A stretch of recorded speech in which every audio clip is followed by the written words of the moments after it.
सुफियान हाथ दे, मैंने कहा हाथ दे।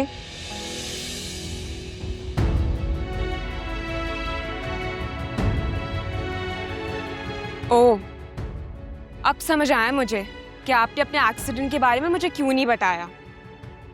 यही सब करना था ना आपको, मुझे घर से निकाल के इसको वापस लाना था। जोहा, तुम गलत समझ रही हो।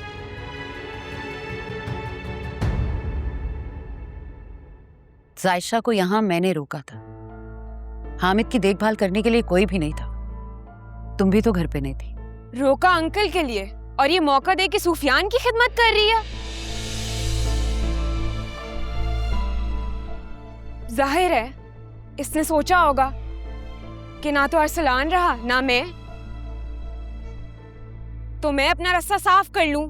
जोहा, अपने अल्फाज संभाल के इस्तेमाल करो, क्योंकि ज़बान मेरे पास भी है, समझी? अच्छा, मेरे अल्फाज ठीक नहीं है, तुम अपने आप को देखो। मेरे रूम में क्या कर रही हो अकेले तुम? बस जोहा, इनफ। इसके आगे एक लफ्ज भी और मत कहना, वरना मैं बर्दाश्त नहीं करूंगा। बर्दाश्त तो मैं इसको भी नहीं करूंगी। बेशरम बेहया लड़की, चलो यहाँ से। जोहा, छोड़ो इसका हाथ। मैंने कहा जोहा, इसका हाथ छोड़ो। छोड़ो इसका हाथ।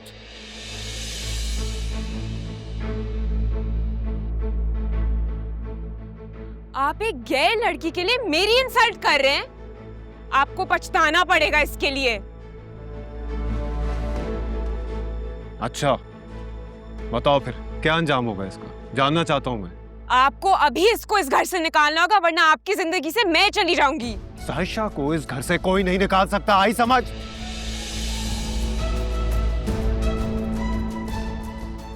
और रही बात तुम्हारी, अगर तुम्हें नहीं रहना मेरे साथ तो मुझे भी नहीं रहना। मैं तुम्हें तलाक देता हूं।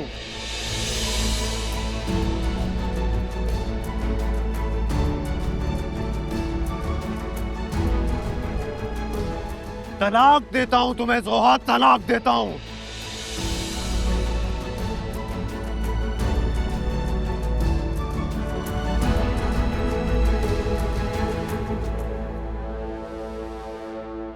सुफियान, तुमने मुझे इस कम हैसियत लड़की के लिए तलाक दी है।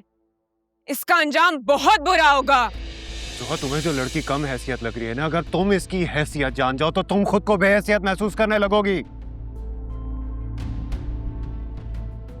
वैसे ही जैसे मैं इसके सामने हकीर हो गया हूं। ये तो इतनी कीमती है कि इसके सामने बड़ी से बड़ी शय की भी कोई कीमत नहीं। सुफियान बिल्कुल ठीक कह रहा है। हम ही ने जायशा की कदर नहीं पहचानी, इसके साथ ज्यादतियां की। लेकिन फिर भी ये इतनी अजीम है कि सब कुछ भूल भुला के वो फराइज सर अंजाम दे रही है जो तुम नहीं दे पाए।